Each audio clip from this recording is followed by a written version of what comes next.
Hey everyone, this is Justin with MyManJustin's Collectible Emporium, and I'm your man for Pokemon philosophy and metaphysics. I spoke about in my video, Pokemon and Metaphysics, about how being a Pokemon Master is essentially someone who understands, comprehends, and contends with the various elements and subsets of those elements or spheres of life and or disciplines of life. And that's what this series is going to be. This is going to be the Pokemon Master series. And what we'll do is we'll go through Pokemon, and I'll also use this as a time to just show you some really cool Pokemon cards that I've purchased, and we'll talk about them in relation to their metaphysical or philosophical qualities, so that we can become Pokemon Masters in the most true sense of the word. And I think really, to be the Pokemon Master is to be the hero or the Renaissance man. And we're going to start this off right here with Lugia. So Lugia, as you can see here below, it is the diving Pokemon. So when we think about diving, we can think about this literally and psychologically.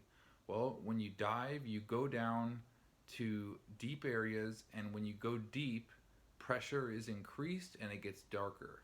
So we can think about this psychologically as well. And this has to do with thinking about deeper concepts. And when you think about these deeper concepts, they can challenge your current understandings, and you can venture into dark places that are that bring a lot of pressure on your psyche and are hard to contend with. But this is, I think, what Lugia is about in life as we travel through. It's about being willing to contend with Lugia and consider diving down, going deep, dealing with that pressure, and finding out whatever there is to find in the deep places by diving in. Next, we have this Ho-Oh, and Ho-Oh is the rainbow Pokemon. So with rainbow, I think the idea of rainbow speaks to the idea of mythology itself, but also to the phenomenon of light and how the way that light refracts and different colors come through refraction. So this is a whole study of physics, for one, with rainbows, but also it's a study of mythology. In Irish mythology, it's said that by following a rainbow, you can be led to gold. And in biblical mythology, it is a promise that the earth will never be flooded again. So it's the idea of that catastrophe that should happen to you won't come, or that by seeking these metaphysical properties, there will be gold to be had. And in current times, it is a reminder for acceptance to the gay community. So that's Ho-Oh.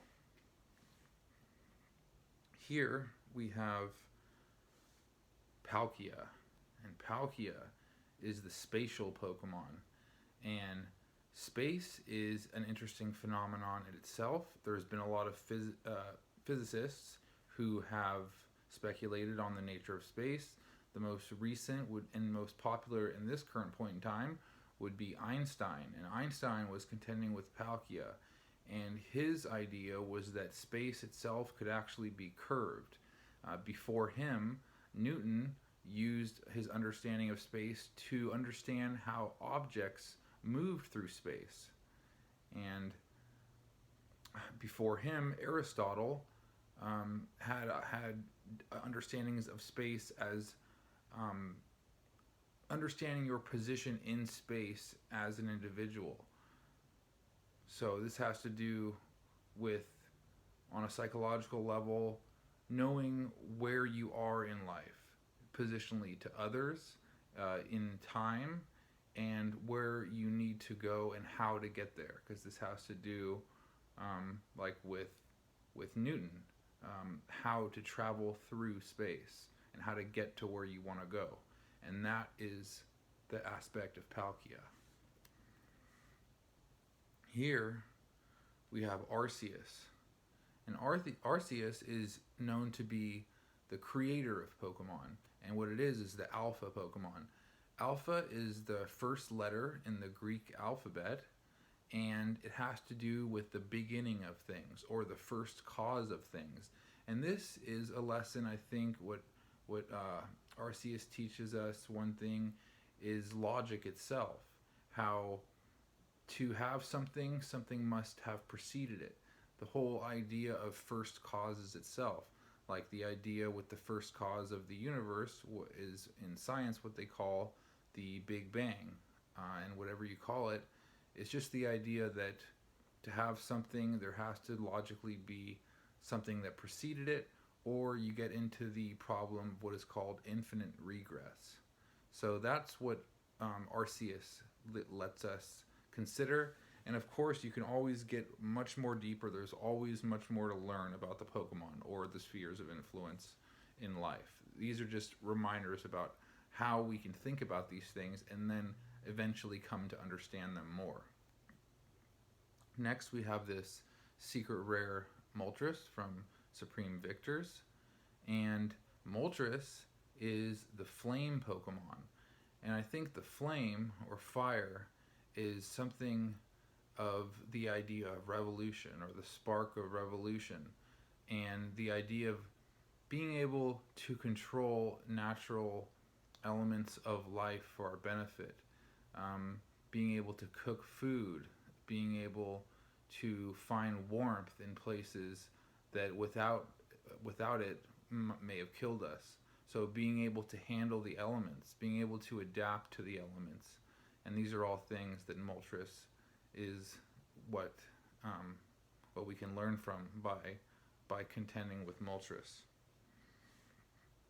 Here we have this shiny Bagon, and it is the Rockhead Pokemon. So with the Rockhead, I think this can speak to stubbornness, and there's always more than one way to interpret that. But to be a Rockhead or to be stubborn can have good and bad aspects, and to be able to navigate life through this kind of hero archetypal journey that we see Ash do, we have to understand that it can be good to be a Rockhead and understand Bagon in this way, because if we have a path that we know we need to walk and it's good, then we need to be able to stay on that course, even with distractions that want to take us off course. But at the same time, we have to also understand that to be a Rockhead is to also be ignorant of signs or wisdom that we ignore when we should take heed to stay on that course. So I think that's what Bagon is representing, and to have that wisdom to be able to, in the end, stay that course of the hero, of Ash's journey that we have learned to embark on. Here we have Leafeon, and Leafeon is the Verdant Pokemon, or Verdant.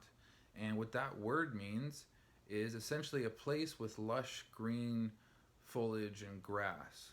So this is the idea of nature in a healthy state. I think conservationists are contending with Leafeon when they go out and act as stewards to the earth, to nature, and to ensure that trees are planted, and that places like corporations or housing developments or anything doesn't infringe too much on the natural state of nature, so that the balance isn't too badly shaken and we lose that really important aspect of life, which is in the verdant forests, the healthy, vibrant forests, which produce food and places to go to find peace and to appreciate the beauty of nature itself. And these are all the things that Leafeon can represent for us to also contend with in life. Here we have Shaman. And this is more of an emotional state to understand gratitude. Shaman is the gratitude Pokemon.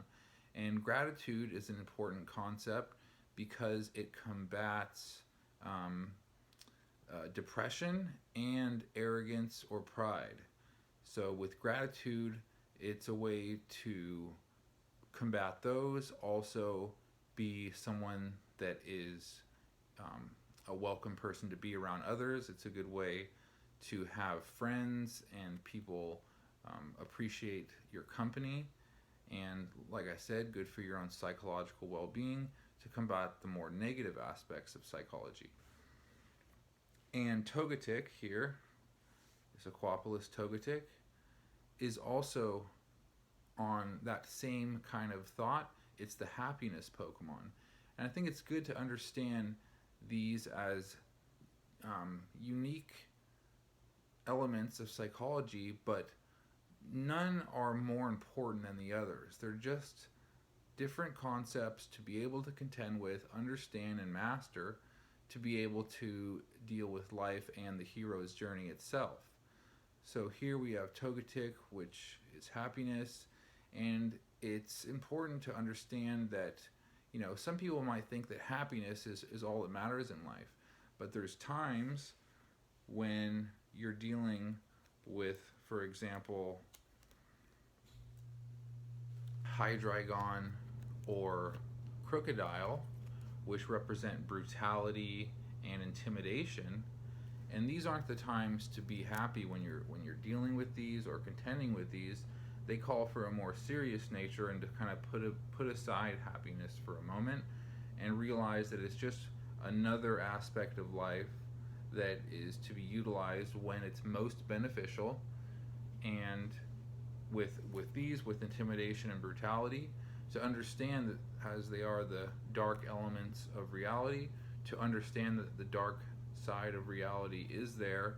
Hydreigon and Crocodile are relevant forces in life, and it's good to not be naive to their existence and to be able to be prepared when dealing with them, because they are formidable, dangerous, and sometimes frightening aspects that must be able to also be contended with, just like happiness or the Lugia of diving and going to deep places to be able to contend with those types of things. Here we have Gyarados. Gyarados is the atrocious Pokemon, which is similar to the Crocodile and the Hydreigon, but it also is something that you can consider in a more beneficial light. To be atrocious is just to be kind of a Bagon, to be a rockhead, and to know when to stand up and continue on when, because this could even be said to go in the face of intimidation, to match Crocodile with atrociousness. And we just got a few more. Here are these shiny Call of Legends Entei and Raikou, and they represent Volcano and Lightning. So Volcano, this has to do with geography. So this is one of the scientific pursuits, to understand the world we live in, to understand how natural processes can produce things like volcano, natural phenomenon, to understand the different layers of our Earth and how the crust and the mantle and these different aspects of our own geography, and how the plate tectonics work, and all of these different more scientific endeavors for just a better understanding of the world we live in. And here is Thunder. So this has to do, I would say, with electricity. I mean, we can think about the people who really contended with Raikou, like Thomas Edison with DC current, making the incandescent bulb. We can think about Nikola Tesla with AC current, alternating current, and all the ways that they have made and changed and revolutionized our lives. For example, the lighting up of cities with light bulb, with lampposts and light, which essentially allowed for a cultural change in culture, because night no longer was, well, you know, that was the end of it. We had new events and activities that could now take place at night, which at one time was just kind of when you wrapped it all up and the day was over. We had a whole new type of world that opened up because we could light up the night. And here we have Scizor. Scizor is the scissors Pokemon. So it's interesting. So scissors seems like something kind of simple, but really what Scizor speaks to is the idea of, if you notice, it's a steel type, so that has to do with synthesizing natural elements that are found on Earth to make more sturdy tools so we can better perform our duties, activities, or work here as we go through our hero's journey. And that's what Scizor represents, is to utilize and synthesize elements to make tools to make life more productive. And that's what Scizor represents, is productivity and innovation in tools. And finally, we have Deoxys. Deoxys is the DNA Pokemon. And DNA has to do with the building blocks of us. It has to do with diversity and how we all have different inclinations and talents and different looks and different ways that we, the different things we're interested in, and just represents all of our diversity, especially our genetic diversity, and how our different, and it also represents code, I would say too, just the idea of genetic code and coding itself. And this could, maybe Deoxys could also be transferred into computer scientists now, because we have this idea of coding and using code to represent greater, more complex structures. And that's what happens when you venture into the realm of Deoxys. So I hope you enjoyed that. I hope you got to see some nice cards, and that maybe sparked some kind of interest you had in something you wanted to learn more of. And that is just done through contending with these Pokemon, these different spheres and aspects and disciplines and elements of life that are to be understood by the Pokémon Master, or the hero, or the Renaissance man, or the philosopher. All these things are synonymous, I think, with what we call the Pokémon Master. So, hope you enjoyed that. That was just the first show in this series, which will be continuing on. So, look forward to seeing you on the next one. Thanks.